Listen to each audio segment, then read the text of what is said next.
Creativity and we haven't been always best friends. I thought I need to be more disciplined to be creative, I need to work harder, I need to manage my time better.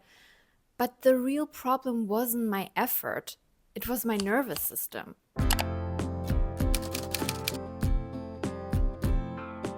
I realized whenever I feel stressed, I feel overwhelmed, there is just no room for my creativity. It was not like that I didn't have any ideas. My body just didn't feel safe. Creativity needs space, it needs room. And I was constantly overwhelmed and stressed. And of course, it's difficult to welcome creativity. When you're calm and you kind of feel in peace and you feel grounded, it's just more fun to live, first of all, but then also as a byproduct, you have just better ideas, like ideas just flow to you, and it's easier to access this creativity soul of ours. So I asked myself, how can I create peace within myself? How can I create this calm nervous system? For me, the key was not to work harder and be more productive. It was just to regulate my nervous system. And I was introduced to breath work, and that, my friend, that was a big, big game changer for me.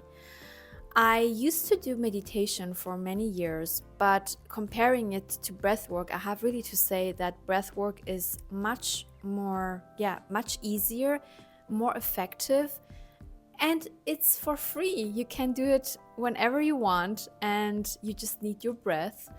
And I think it's the easiest and most effective tool that I've ever used to be grounded, to feel peace in myself. But also going for a walk, especially just being in the nature, surrounded by birds singing and by trees, it just gives me so much energy and so much inspiration. Just listening to music, whatever it is that calms down your nervous system, I feel like I kind of open the door and make it easier for me to access my creativity. And I know that this is a state that I want to be in because it just increases my life quality. And it's also a state, this being calm and rooted, it's also a state from where I want to start to be creative. And I think it's important not to use these tools just to be more creative or more productive, but to use it as a lifestyle, because it will change your life if you do it constantly every day. Breath work, I'm doing it since 3 months right now, and it has been the biggest game changer. And I'm always so surprised that such a small tool every day, just 10 to 15 minutes, can shift your energy, can shift your focus. It's just unbelievable, it's so easy. Another thing that really helps me is to change my environment. When I'm in a different environment, I always get really good ideas. I did a little bit research, and I found out that actually studies show that if you're in a different place, your mind needs, to make new connections, and that's why your creativity can increase. And I remember a few weeks ago, I went to a weekend trip and I came back and I just had so much inspiration. Like, very good ideas came to me. I wrote them down, of course, because I usually forget them if I don't write it down. And I was really surprised how much inspiration I get from just a different environment. And actually, the idea to make this YouTube channel came while I was sitting in a nice, cute coffee shop that I just discovered. I have a Google Docs where I put all my ideas down because otherwise I would just forget. So an idea comes up and I immediately write it down.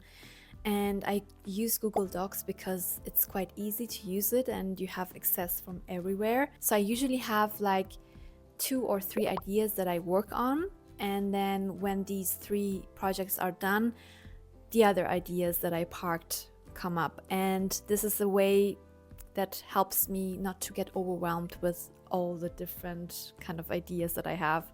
I also try to have an artist date with myself. Not every week, but sometimes every 2 weeks. So I go to a pottery class, I go to a museum, I discover a new city, whatever my heart desires. And this also helps me a lot to just get inspiration. And it doesn't need to be in my field. I do usually one-liners and I also do acting.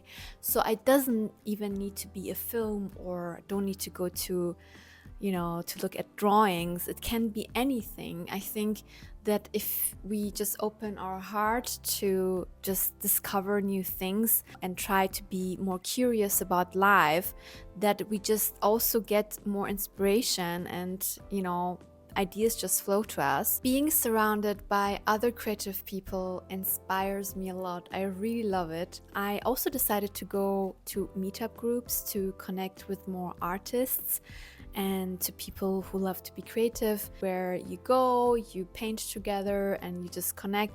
And I think this is a very lovely way to share experiences with each other. I recently had the experience to work with another artist, and we were just brainstorming together, and I really noticed something shifts when you work or when you're around creative, open-minded people, because the ideas were growing faster and we were kind of ping-ponging the ideas, and it was just a magical experience. Maybe the most important thing I learned is to lower my expectations, because when you have a lot of expectations to produce something amazing, and that your creative session is something productive, and that you make an amazing masterpiece, the pressure is quite high. I have something that I call Monday creative flow. So every Monday I sit down for 1 hour and I create, I paint, I do the one-liners, and there is no goal, no pressure. And ironically, that's when all the good ideas appear. And it's just so interesting to see when I lower my expectations that I have more space to breathe, more space to experiment, just to be curious and just have fun. And all the good ideas are just a byproduct. So now I try to feel calm, to feel safe and curious, and creativity just comes back on its own. Most of the time, it's not because we are not creative, it's because we have too much pressure, too many expectations, and we are overstimulated. So I really hope you enjoyed this episode, and I'm always curious, what makes you more creative? Please let me know in the comments, and I would love to read that. And I hope you have a wonderful creative day.